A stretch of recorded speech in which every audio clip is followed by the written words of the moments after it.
Bonjour, au sommaire d'On en parle ce matin, le GHB suscite de fortes inquiétudes. Jérôme Timmerman, le GHB, appelé à juste titre drogue du violeur, a fait beaucoup parler de lui ces dernières semaines en Europe et en Suisse romande. Oui, cette drogue qui dans les grandes lignes rend les gens incapables de résister, qui fait parfois sombrer dans le blackout. On l'ingurgite sous forme liquide à son insu, versée dans des boissons, mais on s'inquiète de l'apparition possible d'injections. Alors on va parler prévention ce matin, comment réagir, que faire si on pense en être victime. La journée future en tout genre consiste à faire passer aux élèves en fin de scolarité une journée sur le lieu de travail d'un proche ou d'un parent pour découvrir un métier traditionnellement exercé par l'autre sexe. Plus de 20 ans que futur en tout genre existe, Jérôme. Plus de 20 ans que Futur en tout genre existe. Et après plus de 20 ans d'existence, justement. Et après plus de 20 ans d'existence, est-ce que cela a eu un impact sur le choix des carrières des filles et des garçons ? Réponse dès 8h50 avec Léa Detwiller, coordinatrice romande de la journée Futur en tout genre. Faites-vous partie de celles et ceux qui songent à arrêter de fumer ? Quelles sont les stratégies pour arrêter ? Comment s'entourer pour ne pas rechuter ? Y a-t-il des spécificités hommes-femmes dont il faut tenir compte ? Dès 9h, vous entendrez en nouvelle diffusion le témoignage de Caroline et son combat contre la clope. Nous entendrons aussi les conseils de Carole Claire, médecin spécialisé en tabacologie. L'émission de ce matin est réalisée par Jonas Solbacher, éditée sur rts.ch par Sylvie Ravussin, attachée de production Mathilde Pelletier. Bienvenue. On en parle, Théo Chavaya. Depuis quelques semaines, de nombreux cas de suspicion d'intoxication au GHB ont été relayés dans plusieurs villes d'Europe. La Suisse romande n'y a pas échappé. Ces situations sont complexes à gérer pour les potentielles victimes puisqu'il est difficile de détecter des traces de cette substance a posteriori et donc de trouver des preuves qu'on en a ingurgité à son insu. Jérôme Timmerman, on va faire le point sur cette molécule qu'on appelle aussi la drogue du violeur et surtout comment réagir si on pense en être victime. Ah oui, comment faire face à cette drogue du violeur utilisée pour tromper la vigilance de personnes que des agresseurs souhaitent abuser. On parle aussi d'ailleurs parfois de gouttes KO, d'ecstasy liquide qui a pour effet de rendre les victimes manipulables, sans volonté, voire inconscientes. Et les signalements de cas les plus fréquents sont ceux de femmes auprès desquelles des prédateurs cherchent à obtenir des faveurs sexuelles sans qu'elles puissent résister, même en garder souvenir des fois. Mais il se peut que ce mode opératoire serve aussi pour dépouiller des personnes qui sont incapables de réagir en raison des effets de cette drogue. Comment éviter ce genre de situation ? On parle généralement de GHB sous forme liquide qu'on verse dans des boissons. Alors pour éviter d'ingurgiter à son insu, il faut toujours garder un œil sur sa consommation. Il existe même des couvercles à placer sur son verre qui peuvent sécuriser son contenu. On parle de cup condom. Mais il faut vraiment surveiller ses boissons, ses consommations. En principe, il ne faut pas accepter de boissons proposées par des inconnus, comme le recommande l'Office fédéral de la santé publique, le FSP, aussi la police. Et puis on y reviendra sans doute juste après avec notre invité. Restez en groupe et veillez les uns sur les autres. Mais récemment, certains témoignages évoquent aussi des piqûres. Oui, des injections. C'est le cas au Royaume-Uni où de nombreuses jeunes femmes, mais aussi quelques jeunes hommes affirment avoir été drogués à leur insu dans des clubs ou des bars. Certains témoins présentent des marques d'aiguilles ou des ecchymoses. En Suisse, les médias, eux, se sont fait l'écho de publications inquiétantes sur les réseaux sociaux évoquant des dizaines de jeunes femmes droguées à leur insu par injection, toujours lors d'une soirée à Lausanne. Alors la police a lancé un appel à témoignage. 3 potentielles victimes se sont annoncées. L'une a porté plainte, mais la police m'a précisé que ces annonces et cette plainte n'étaient pas en lien avec cette soirée précise dans un club de Lausanne qui a agité les réseaux sociaux. Enfin, pour ces cas annoncés à la police, on ne peut pas exclure une injection, mais les moyens d'administration du GHB dans ces cas ne sont pas encore déterminés. Et pour conclure, la police invite à signaler toute situation problématique ou suspecte auprès de l'établissement concerné et ou de la police via le 117 et qu'il est possible de s'annoncer auprès de l'unité de médecine des violences. Yana Scheurer, bonjour. Bonjour. Bienvenue. Vous êtes chargée de projet à la Fondation vaudoise contre l'alcoolisme, responsable du programme Nightlife Vaud. Un mot d'abord sur ce programme Nightlife Vaud. Oui, c'est un programme de prévention alcool, drogue et santé sexuelle. Donc c'est prévention au milieu festif. Donc on intervient dans des clubs et des festivals. Donc c'est vraiment des actions de terrain où le but c'est d'aller discuter avec le public des moyens de prévention qu'on peut mettre en place. Et sur le terrain, le GHB, ça fait partie de votre quotidien en matière de prévention. C'est un thème qui revient fréquemment. On vous pose beaucoup de questions là-dessus. C'est un thème qui revient fréquemment. Après, on parle globalement de toutes les substances qui ont aussi un effet important sur l'état de conscience modifié des gens en soirée. Le GHB, c'est pas nouveau. Ça fait des années qu'on en entend parler. Ça vient, ça part, c'est dans les médias. On n'a pas forcément même si on en parle pas mal, énormément de facilité pour observer ce phénomène du GHB. C'est compliqué de récolter des preuves. Donc, vous n'avez pas forcément énormément d'éléments posteriori à amener sur le GHB à part la prévention classique. Oui, c'est très compliqué d'avoir des chiffres et des statistiques autour de ce phénomène, tout simplement parce que le GHB est métabolisé extrêmement rapidement par l'organisme. Donc, au bout de 6 heures après l'ingestion, entre 6 à 8 heures, en fait, il n'y a plus rien qui reste dans l'organisme. Donc, c'est vraiment compliqué. C'est dur, même dur de réaliser qu'on a potentiellement été victime. Oui, tout à fait. Puis, c'est des effets qui ressemblent aussi à ceux de l'alcool. Donc, au début, ce sera peut-être plutôt un état d'euphorie, de désinhibition, qui peut ensuite passer dans des états plus graves de somnolence, de coma, vertige, détresse respiratoire. Donc, en fait, finalement, les victimes potentielles sont obligées de se faire confiance pour savoir si c'est un état qui leur est normal ou pas. On va revenir plus en détail sur les symptômes qui doivent inquiéter. Juste peut-être pour, je veux pas dire rassurer, mais parler de l'ampleur du phénomène ou non, c'est peut-être important d'être conscient de ce que ça représente. On veut pas dire non plus que ça concerne absolument tous les clubs, tous les bars, chaque soir non plus, rassurez-nous. Probablement pas. Les cas qui ont été relayés en fait, sont importants dans le sens où ça existe et que ça a une influence extrêmement négative pour les personnes qui se sont fait droguer, mais ça concerne probablement pas tous les clubs, pas tous les soirs. Alors les symptômes, vous venez d'en évoquer quelques-uns qui peuvent nous laisser penser qu'on est intoxiqué. Finalement, ces symptômes rappellent pas mal au début ceux qu'on ressent avec une absorption d'alcool trop importante.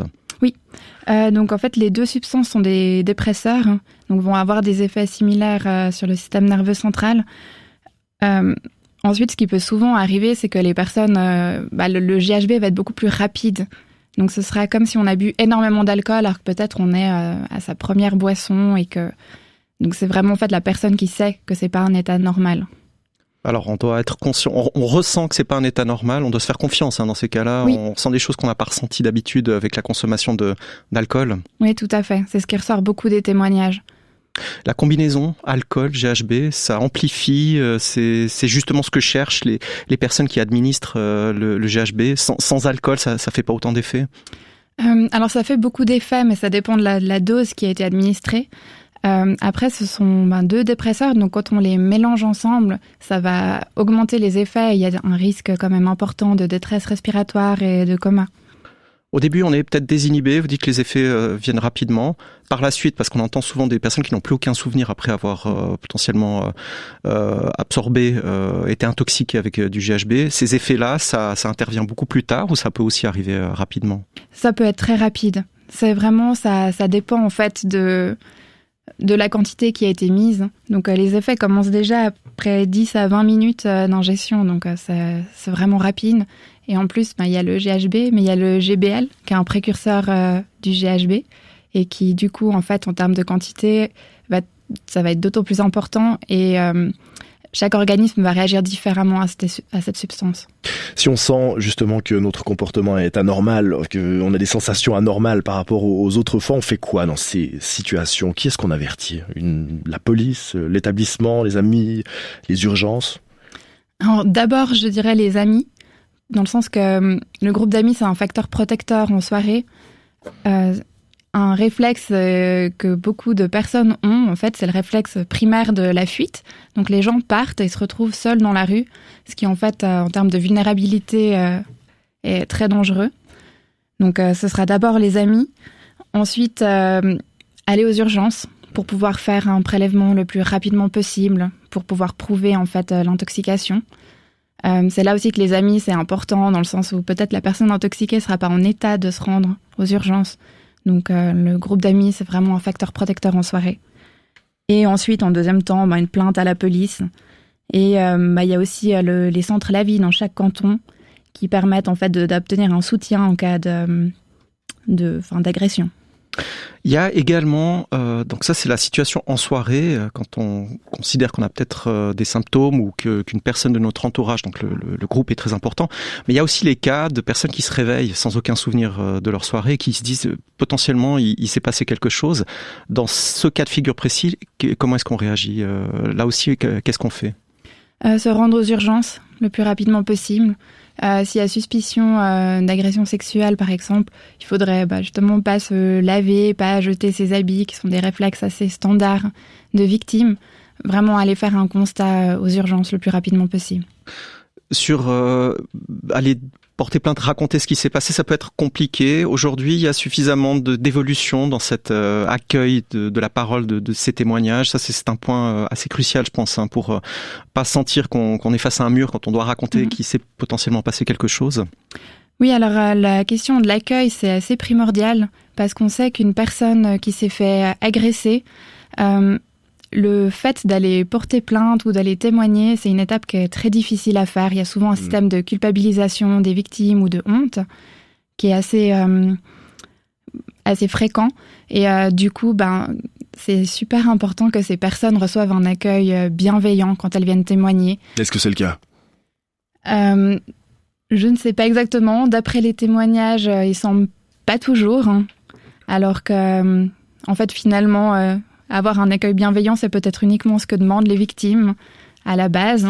Et parler de rumeurs ou partir du principe que les personnes mentent, c'est finalement presque une deuxième agression pour ces personnes. On l'a vu sur les réseaux sociaux, ça ne sert pas vraiment la cause des victimes. Non, en effet. Merci beaucoup Yana Scheurer, chargée de projet à la Fondation vaudoise contre l'alcoolisme et responsable du programme Nightlife Vaud, qu'on met en lien sur notre page rts.ch/oblique on en parle. Vous répondiez à l'invitation de Justin Muller. Bonne journée. Merci, au revoir.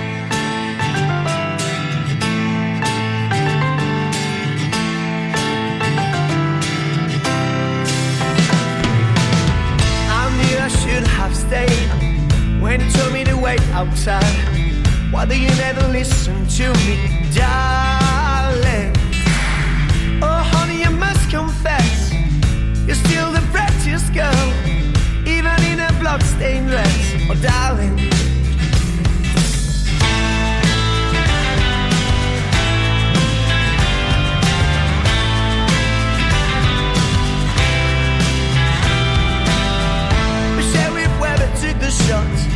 I watched you stumble to the ground, stood in shock as you fell down. Mary knew all the men you've killed will be there waiting for you. Whoa, Mary knew I will surely join you soon, 'cause the simple fact is I can't live Mary Lou.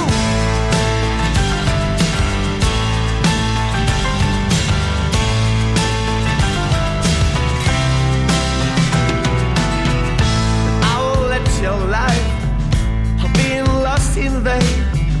I whip out the bastard heart, darling, and I will fit into the pigs. I'll take you to Salad Creek. We spent our last moments together. Oh!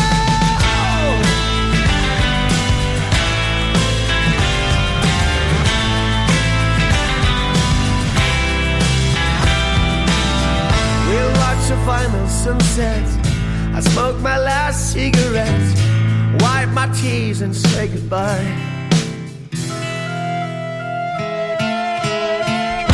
Oh, Mary knew all the men you've killed will be there waiting for you.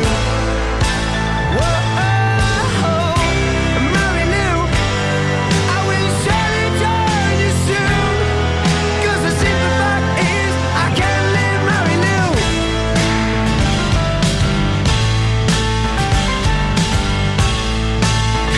Liverpool avait les Beatles, Neuchâtel a aussi ses 4 garçons dans le vent, enfin dans le creux du vent. Les Rambling Wills à l'instant avec Marie-Lou, la première, 8h51. Je m'appelle Juliette Glaçon, j'ai 18 ans, je viens de Sorens et je travaille chez Réseau SA, géomaticien-géomaticienne à Bulle. Grâce aux journées futures en tout genre, j'ai pu découvrir 2 métiers, le métier de mon papa charpentier et informaticienne. J'en garde de super souvenirs. Aujourd'hui, le message que j'ai envie de faire passer aux jeunes, c'est de profiter de faire les journées futures en tout genre. Vous pouvez découvrir des métiers fabuleux. Extrait d'une vidéo qu'on trouve sur le site de la journée future en tout genre qui aura lieu demain. Le principe est simple, inviter les jeunes en fin de scolarité, filles et garçons, à passer une journée sur le lieu de travail d'un proche ou d'un parent, Jérôme. Oui, pour découvrir un métier traditionnellement exercé par l'autre sexe. Ça fait plus de 20 ans que cette journée initialement appelée Journée des filles existe. Est-ce que ces 20 ans d'existence ont eu un impact sur le choix des carrières des filles et des garçons? C'est ce qu'on va voir avec vous, Léa Detwiller, bonjour. Bonjour. Vous êtes la coordinatrice romande de la journée future en tout genre. 20 ans après, on constate une évolution dans le choix d'une formation entre filles et garçons. En fait, c'est assez compliqué de montrer le lien direct entre la journée future en tout genre et le choix de carrière des jeunes, puisque le choix de formation s'inscrit en fait dans un processus plus large de socialisation. Et futur en tout genre est un élément parmi plein d'autres. Et donc cette journée, à présent, elle invite les jeunes garçons et les jeunes filles à mettre en place la participation croisée. Et en fait, ce mot, il apparaît un peu complexe, mais en fait, il est très simple. Les enfants soit accompagnent un parent ou une connaissance sur son lieu de travail, ou bien découvrent un métier sous-représenté par leur genre qu'on propose sur notre site internet. Et là, en fait, on remarque une constante et régulière augmentation des ateliers qu'on propose sur notre site. Et donc, ça montre en fait une prise de conscience des entreprises.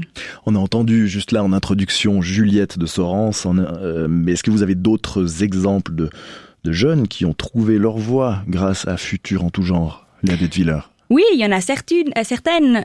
Donc j'ai parlé aussi avec Adeline Meuvely, qui est une mécanicienne aussi dans le canton de Fribourg. Récemment, j'ai aussi discuté avec une femme qui est constructrice et dessinatrice sur métal. Donc c'est aussi encore un métier qui est surreprésenté par les hommes. D'après les statistiques de l'Office fédéral de la statistique, on remarque que les filles restent sous-représentées dans les filières de formation en informatique, ingénierie. Elles sont en revanche surreprésentées dans les métiers de la santé ou du social. Comment est-ce que vous interprétez ces chiffres? Comment est-ce qu'on explique cette situation? Je pense que la socialisation genrée explique la stagnation de ces chiffres. Puisqu'en fait, depuis la naissance, les enfants sont influencés par les individus, les structures sociales et les références culturelles qui les entourent. Et donc, en fait, le système des valeurs nous socialise à adopter certains comportements et à envisager ceux qui sont dits féminins ou dits masculins, et pour nous intégrer justement dans la société. Et en fait, selon une étude suisse de Guillet et ses collègues en 2014, il et elle ont remarqué qu'en fait, dès l'âge de 13 ans, les filles et les garçons anticipent différemment leur futur professionnel. Ah. Et donc, en fait, dans cette optique-là, le processus de déconstruction d'une formation dénuée de stéréotypes de genre, en fait, elle prend du temps. Est-ce qu'il faudrait revoir le concept des journées futures en tout genre aussi, offrir plutôt des stages d'une semaine ou plusieurs journées dans l'année pour découvrir plusieurs métiers? En fait, comme je l'ai dit avant, la journée future en tout genre, c'est une initiative parmi tant d'autres. Et donc, nous, on encourage d'autres initiatives qui font repenser les stéréotypes de genre, autant en formation qu'au travail. Donc, a priori, moi, je trouve que ce serait génial de pouvoir proposer des ateliers d'une semaine, mais il faut quand même se rappeler que il s'agit aussi de la bonne volonté et surtout des ressources disponibles des entreprises pour proposer des ateliers. Est-ce que c'est uniquement sur le choix personnel d'une filière de formation qu'il faudra agir? Le marché du travail devrait-il pas aussi être remis en question? Par exemple, le domaine de la santé et des soins qui offre plus de postes à temps partiel, il n'est pas plus attrayant pour les femmes que des postes d'ingénieurs ou d'informaticiennes qui seraient moins souples au niveau des horaires? C'est une question assez complexe là que vous posez. Je pense qu'il y a plein d'aspects à prendre en considération. Tout d'abord, est-ce que c'est un choix personnel? Non, c'est une problématique systémique. Les inégalités de genre ne commencent pas et ne se terminent pas au choix de formation, mais en fait, elles s'inscrivent dans une réalité sociale.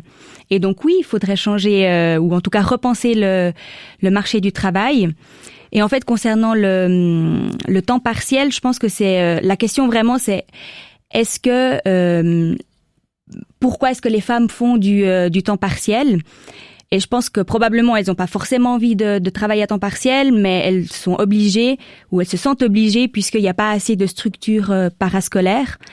Et je pense que c'est aussi une question de revaloriser les activités rémunérées et non rémunérées qui sont essentielles dans notre société, comme par exemple les activités du care.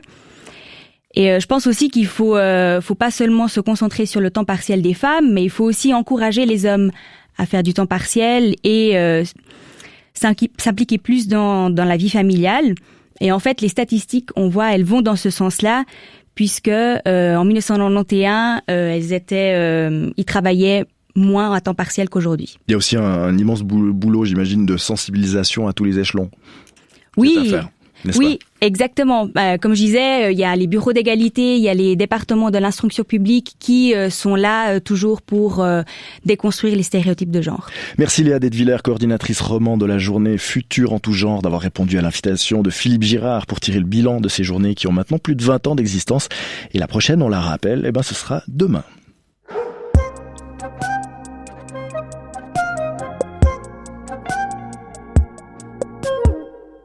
Il paraît que la terre est plate, que les rêves n'existent pas, que les pingouins s'acclimatent fort bien au nouveau climat.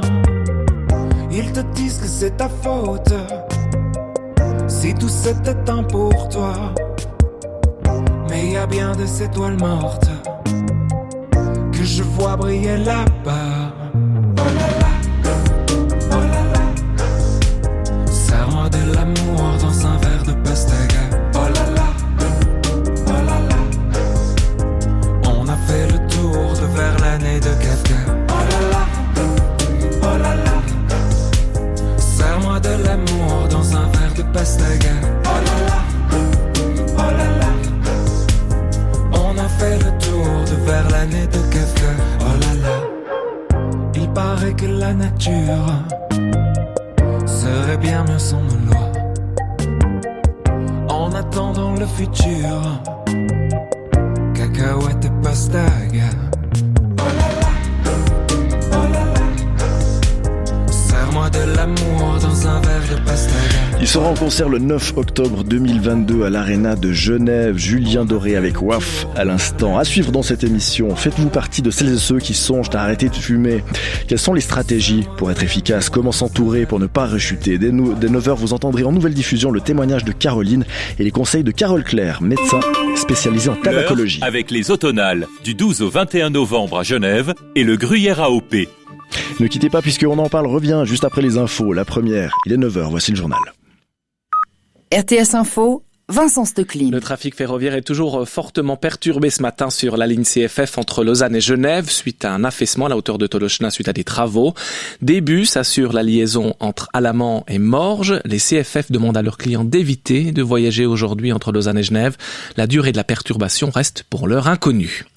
Le pass Covid ne devrait pas être exigé pour accéder aux pistes de ski qu'en dernier recours en Suisse. Les remontées mécaniques ont élaboré un plan de protection qui sera soumis au Conseil fédéral pour approbation, en principe la semaine prochaine.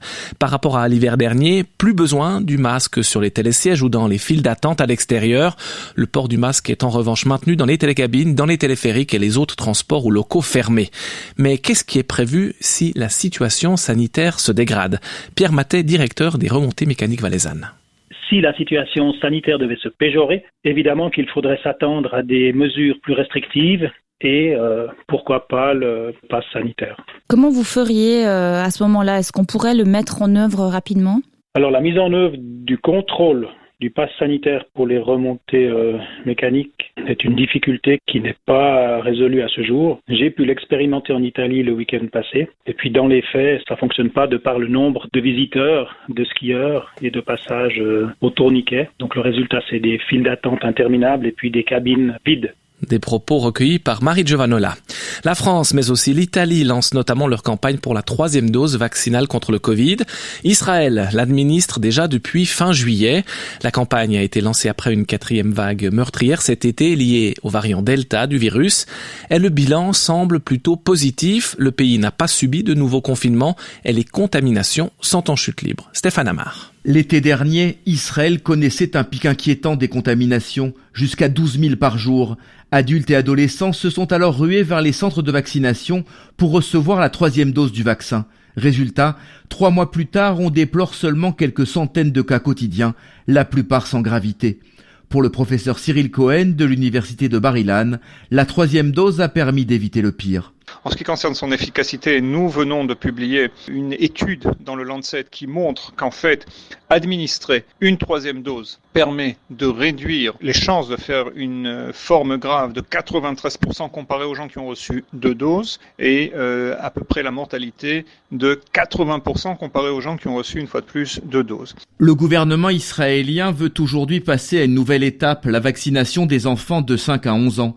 Sarah, une mère de 4 enfants, devrait sauter le pas. Disons que je serai pas la première à aller faire vacciner ma fille de 6 ans, mais je pense aussi que, étant donné l'amélioration de la situation avec la 3e dose, et que moi-même j'ai fait vacciner mes 3 enfants de plus de 12 ans et que tout s'est bien passé, donc oui, j'irai le faire. Fort de ces bons chiffres, le gouvernement vient d'ouvrir le pays aux touristes vaccinés. Un précieux bol d'air pour les professionnels du secteur. 3e dose en France, Emmanuel Macron l'a annoncé hier soir, les seniors devront la faire, faute de quoi ils perdront leur passe sanitaire. Dans son discours télévisé, le président Macron a exclu toute forme de réforme des retraites avant la fin de son mandat. Il a également annoncé la construction de nouveaux réacteurs nucléaires. Emmanuel Macron qui doit rencontrer la vice-présidente américaine Kamala Harris aujourd'hui. Cette rencontre est censée ressouder les liens américano-français mis à mal par l'accord de vente de sous-marins vers l'Australie. Elle pourrait aussi donner un peu de visibilité à cette vice-présidente. Jornad Davis, la vice-présidente qui est à la peine dans les sondages. Juste 41% des Américains approuvent le travail de Kamala Harris en moyenne. Elle est plus impopulaire que le président Joe Biden et selon l'Institut Gallup, son impopularité bat même celle des 4 derniers vice-présidents à ce moment-ci de leur mandat. Dans un climat hyper polarisé, elle est régulièrement attaquée à droite. Kamala Harris a hérité des dossiers épineux comme l'immigration et elle a incarné une approche ferme envers les migrants venus d'Amérique centrale. Or, à gauche, son soutien s'érode aussi.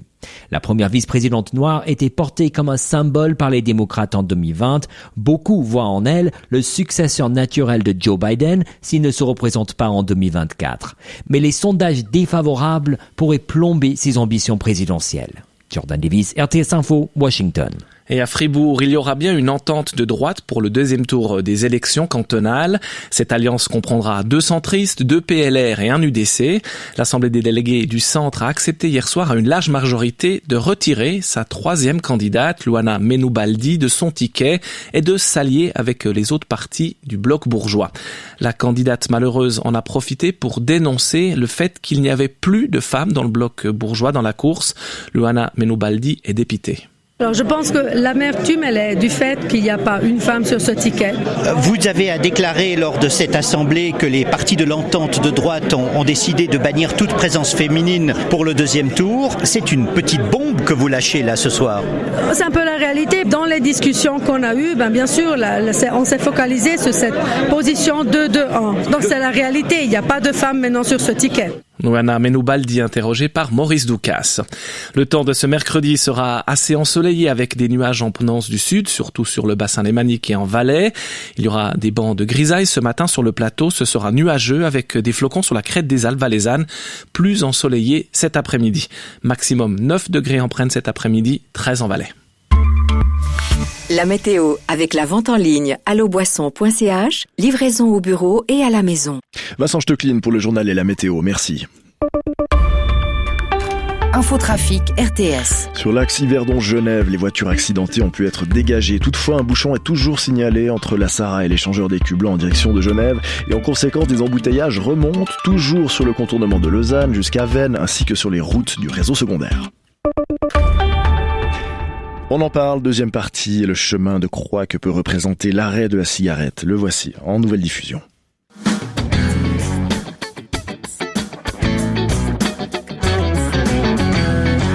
J'étais vraiment une grosse fumeuse. D'ailleurs, je sais pas si on doit dire au passé, je reste vigilante. D'ailleurs, j'ai hésité un peu comme ça des fois à vous parler. Parce que c'est un peu des fois comme avec les régimes, c'est-à-dire que plus vous pensez à la nourriture et à tout ça, plus vous avez envie de manger.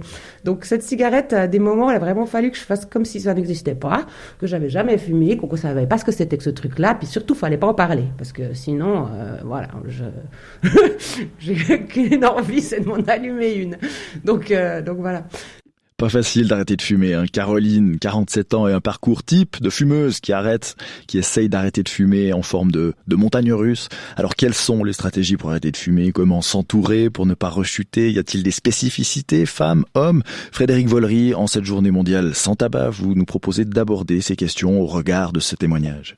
Oui, un témoignage qui montre de l'engagement, comme vous allez l'entendre, et c'est précisément le mot d'ordre de l'Organisation mondiale de la santé cette année, s'engager à arrêter, en français, commit to quit en anglais, un engagement qui peut être assorti d'une rechute, mais les milieux de la prévention le martèlent, la rechute, ce n'est qu'un pas supplémentaire vers l'arrêt, il ne faut donc pas se décourager. C'est précisément ce que tente de faire Caroline. Nous vous proposons donc un témoignage dans lequel se reconnaîtront, j'en suis sûre, beaucoup de fumeuses et fumeurs du présent ou du passé. Je vous propose de revenir là où tout a commencé, le souvenir de la première bouffée, de la première cigarette. La toute première, je pense que c'était vers les 12 ans, quelque chose comme ça, mais je pense que j'avais réussi à piquer une taffe chez mon papa. Parce que vos parents fumaient? Ouais, mon père, ouais, terriblement. La caricature des Gauloises bleues sans filtre de l'époque. À partir de quel âge est-ce que vous avez commencé avec une consommation régulière? Je pense à peu près 15 ans. Là, alors, j'ai commencé classique avec des amis, des copains dehors, après l'école ou le week-end. Mais je crois que franchement, même pas 2 semaines après avoir commencé à faire ces trucs-là, je fumais toute seule dans mon coin. J'avais déjà acheté mes paquets, et puis je fumais dans ma chambre. Ouais, comme je disais, je fumais beaucoup dans ma chambre à écouter la musique. À l'époque, c'était Couleur 3 qu'on écoutait beaucoup. Et voilà, je faisais ça, je trouvais ça... C'était assez agréable, cette fumée-là, ces vapeurs, la musique, on peut rêvasser dans son cocon, dans sa chambre, c'était bien.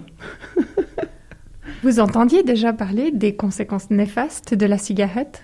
Oui, dans la famille, il y avait déjà eu beaucoup de discussions.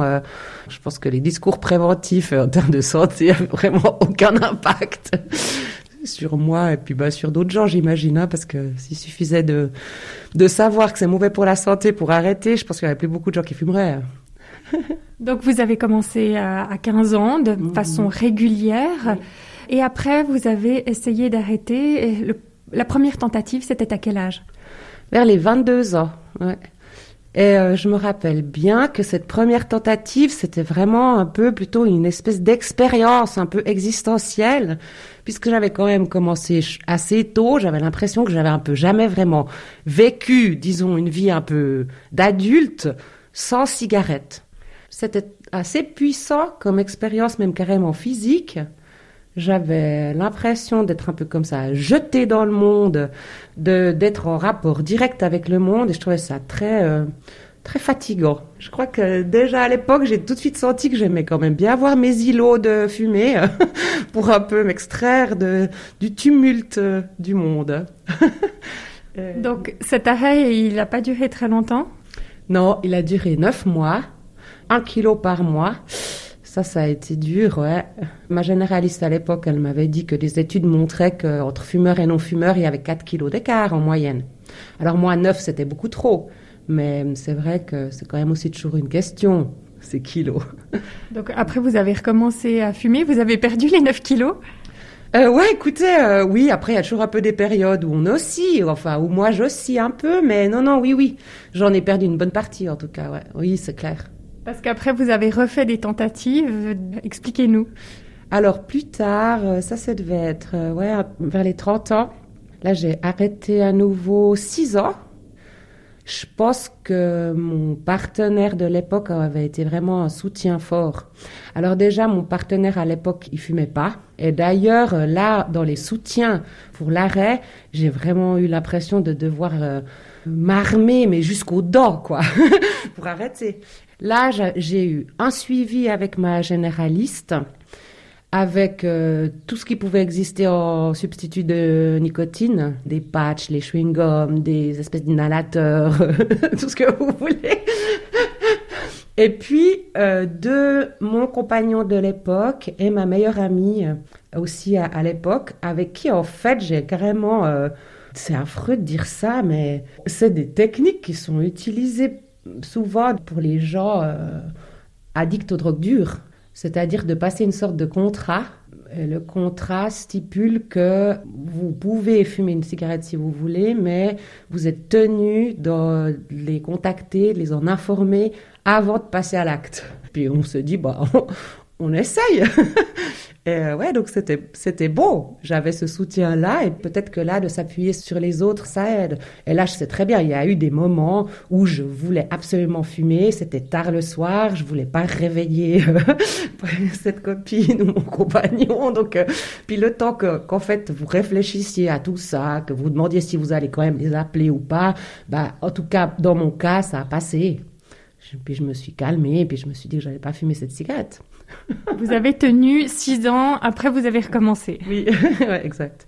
Donc à 36 ans, une phase de vie un petit peu fragilisée avec beaucoup de changements, vous reprenez jusqu'à quand 45. Je pense pendant 2 ans, j'ai diminué ma consommation, mais en même temps en prenant des supports nicotiniques. Enfin, c'est un charabia, cette affaire. Voilà. Et puis est arrivé le fameux Covid. Ça m'a quand même beaucoup inquiétée pour ma santé, parce que les premières informations qu'on avait, c'est que ça attaquait quand même les bronches. Donc voilà, avec mon compagnon, on s'est dit alors on va pas attendre septembre, on arrête maintenant. Alors, mais lui, encore une fois, je me suis appuyée aussi quand même beaucoup sur lui pour passer le cap. Je me souviens que c'était un vendredi. Et puis, il me dit, alors on n'attend pas septembre, on arrête lundi. Lundi. Donc, il a fallu que je processe assez rapidement dans mon esprit que là, c'était imminent. Mais vu le contexte et puis qu'on avait déjà prévu, allons-y. Et ça y est. Donc voilà, on est à un peu plus d'1 année maintenant. Caroline à votre micro, Frédéric Vollery. Caroline qui a tout essayé pour arrêter de fumer et qui finalement a réussi. Bravo à elle.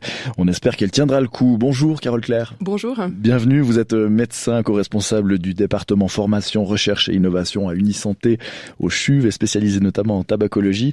J'imagine que ce témoignage de Caroline n'est pas très différent de ce que vous entendez dans vos consultations, quels sont les éléments qu'on retrouve systématiquement chez la fumeuse ou chez le fumeur? Alors, d'arrêter de fumer. C'est vrai que ce témoignage, il est vraiment, je pense, très représentatif de ce que peuvent vivre les fumeuses et les fumeurs dans leur parcours de vie.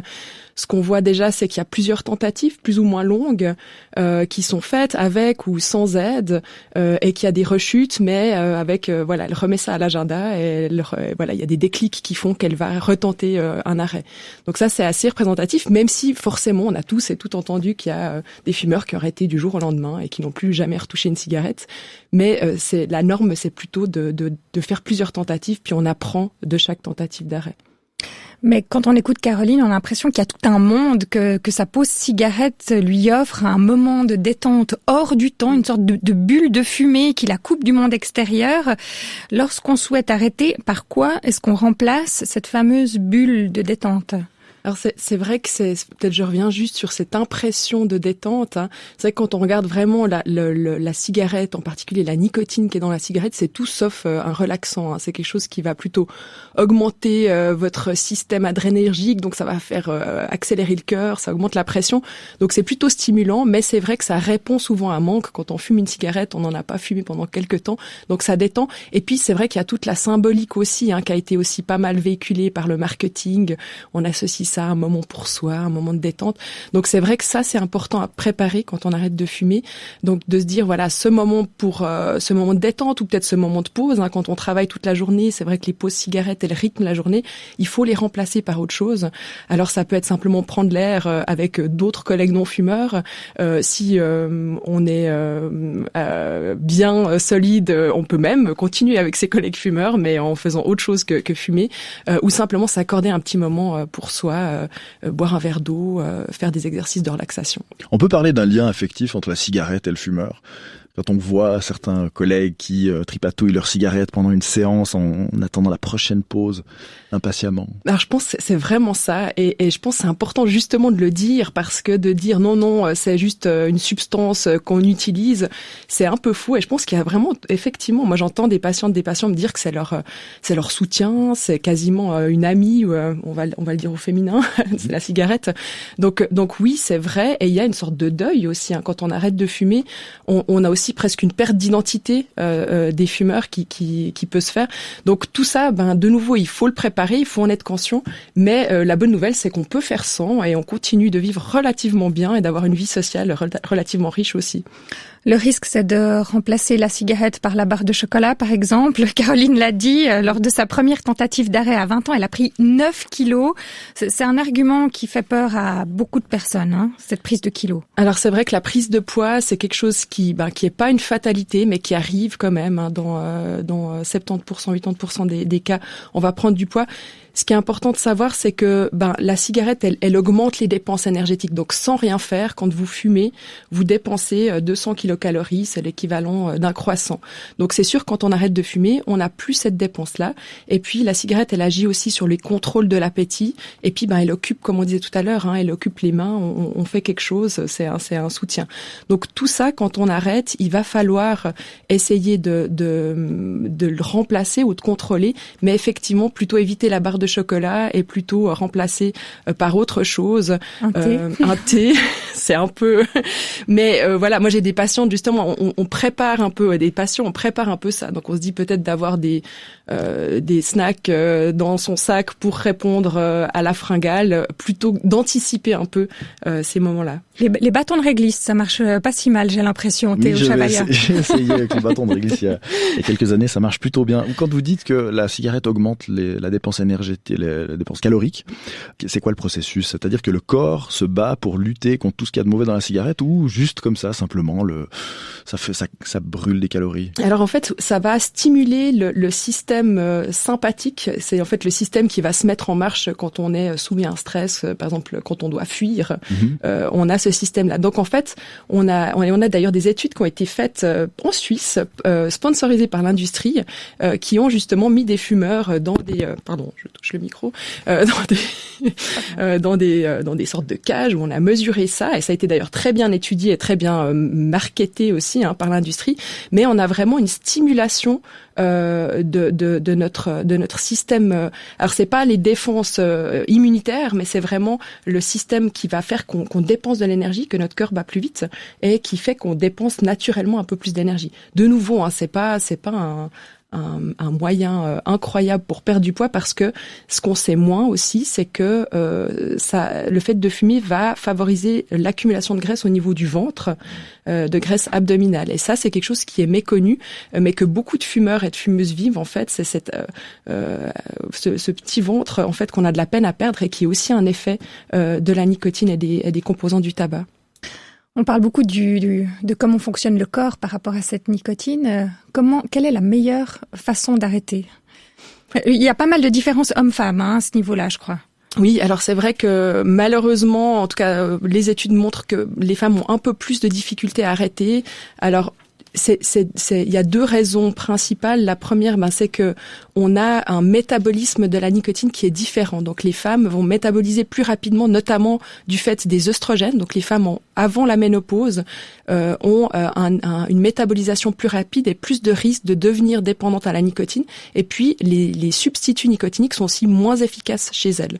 Donc il y a cette première cause. Puis la deuxième aussi, on voit que fumer, vous l'avez dit, c'est quelque chose de un peu, ça accompagne notre quotidien. C'est aussi un moyen de lutter contre certaines pressions, contre certaines difficultés qu'on peut subir. Et ça, on le voit aussi, les femmes ont plus tendance, alors de nouveau c'est des tendances, c'est pas noir-blanc, mais ont plus tendance à fumer pour gérer leur stress, pour gérer des affects négatifs, alors que les hommes vont plutôt rechercher la stimulation de la nicotine. Donc oui, c'est difficile d'arrêter de fumer, mais c'est tout à fait possible. Et c'est vrai qu'il n'y a pas une seule façon d'arrêter. Il faut. Mais je pense vraiment le message, c'est qu'il faut se faire accompagner. Ça peut être par des proches, ça peut être par des professionnels. Est-ce que la cigarette électronique fait maintenant partie des stratégies intégrées pour l'arrêt de la cigarette ? Alors pas encore, ou j'aurais pas dire ça, mais pour l'instant, on a en fait d'autres moyens qu'on propose en première ligne pour arrêter de fumer. Il y a les substituts nicotiniques, on en a parlé, c'est peut-être quelque chose qui semble parfois un peu j'ai essayé, ça a pas marché, mais ce qu'il faut savoir, c'est qu'on essaye souvent juste un patch ou juste une gomme et qu'on n'est pas suffisamment substitué. Quand on est bien substitué, quand on a la bonne dose, en fait, on arrive vraiment à augmenter les chances d'arrêt, on les double, voire triple, avec une bonne substitution. Après, on a deux autres d'autres sortes de traitements qui vont plutôt agir au niveau central, donc au niveau du système de récompense de la cigarette, qui fonctionne bien, pour lesquels on a des bonnes études. La cigarette électronique, on voit, en tout cas on a des études qui suggèrent que c'est efficace. Ce qu'il faut savoir, c'est que les premières études étaient avec des anciennes cigarettes électroniques pas très efficaces. Maintenant, on commence à voir qu'il y a une efficacité. Par contre, il y a un potentiel addictif qui est plus important. Donc, on a plus de risques de passer à la cigarette électronique, mais après, de rester accro. Donc, c'est pour ça qu'en tout cas, en milieu hospitalier, nous, on propose d'essayer d'abord ce qui existe, ce qui est aussi remboursé, en fait. Donc, ça vaut la peine d'essayer. Et puis, par contre, ça peut être une alternative pour les personnes qui n'arrivent pas avec les moyens habituels. Oui, donc on retient, il faut être bien substitué parce que si on se dit je prends un tout petit peu pour essayer, ça risque de pas fonctionner. Voilà, de pas fonctionner, puis après c'est sûr quand on a essayé quelque chose puis que ça a pas marché, on n'a pas trop envie de retenter le coup. Et puis c'est vrai que la notion de soutien, je trouvais vraiment intéressant ce que disait Caroline par les proches, le contrat qu'elle a fait. On peut faire ça aussi avec son médecin traitant ou avec un autre professionnel de santé. Ça aide parce que vraiment, moi je dis toujours à mes patientes et mes patients une chose après l'autre. Donc le but là, c'est que vous teniez jusqu'au prochain rendez-vous. Puis on voit pas plus loin, parce que c'est vraiment vertigineux, quoi. Quand on a fumé pendant 15, 20 ans, c'est très difficile de se voir sans cigarette. On se met beaucoup de pression aussi, parce qu'on veut pas échouer. On l'a peut-être annoncé autour de soi, donc voilà. Donc c'est vrai que d'avoir ce soutien, de se dire ok, chaque étape est bonne, et puis aussi de se féliciter parce que c'est vrai que c'est difficile et on dit souvent j'ai pas la volonté, mais si en fait simplement c'est une drogue qui est dure, c'est une dépendance qui est forte, donc il faut se faire aider. Alors justement, quand on est dans l'entourage, comment est-ce qu'on fait pour aider le fumeur qui souhaite arrêter sans trop lui mettre la pression? Enfin, comment on fait? Alors moi je pense que c'est très dépendant aussi de la personnalité des personnes. Moi c'est vrai que je pense toujours à mon petit frère qui était un très très gros fumeur, et plus on lui disait qu'il fallait qu'il arrête, plus il fumait.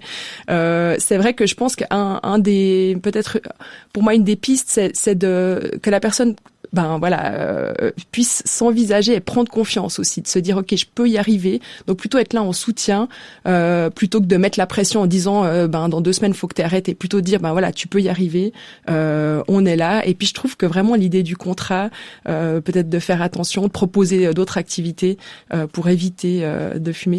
Il fume toujours, votre petit frère? Alors non, il a passé à une autre drogue, il s'est mis à la course à pied. Voilà.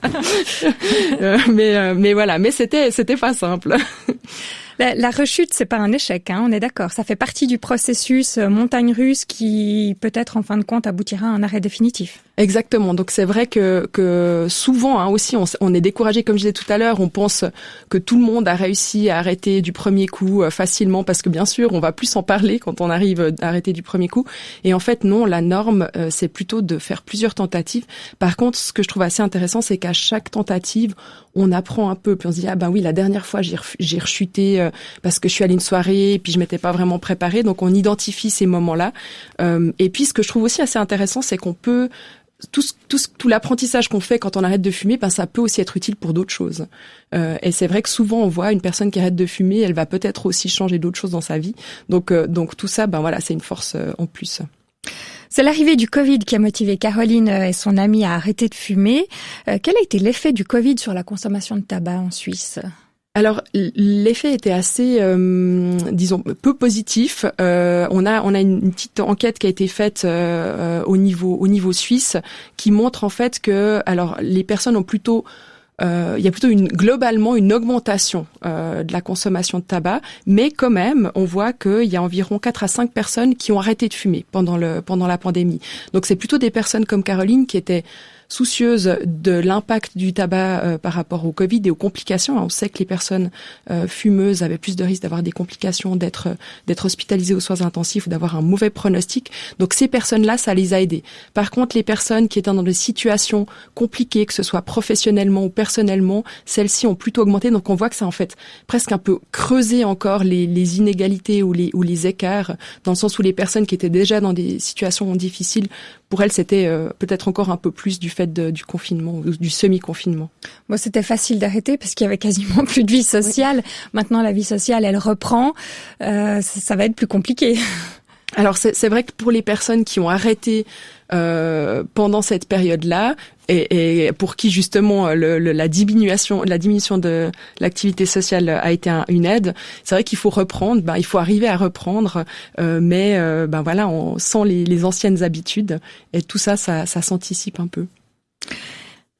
Donc parfois on entend que certaines personnes disent je fume depuis tellement longtemps, de toute façon c'est trop tard. Qu'est-ce que vous répondez à ces personnes ?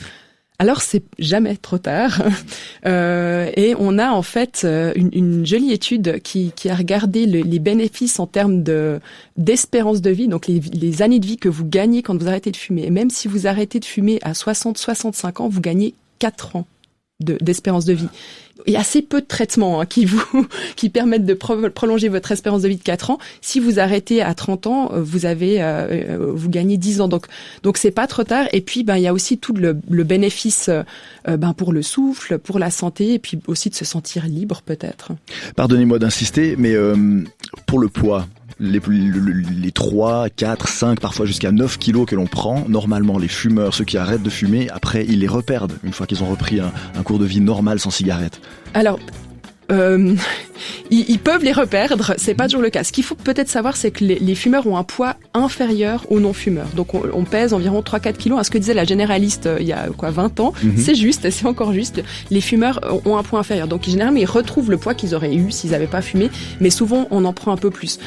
Oui, c'est possible de le perdre, ce poids, et on peut prévenir justement avec des moyens diététiques ou l'activité physique, on en parlait tout à l'heure. Merci beaucoup Carole Claire. Je rappelle que vous êtes médecin Unisanté au CHUV, spécialisé notamment en tabacologie. On vous souhaite une excellente journée. Merci d'avoir été avec nous. Pareillement, merci à vous. On en parle, s'arrête ici pour aujourd'hui. Juste un mot sur notre guichet de demain jeudi. Un guichet pour se préparer à affronter l'hiver et ses températures basses, sa faible luminosité. La saison hivernale peut être une épreuve pour notre santé physique et psychique.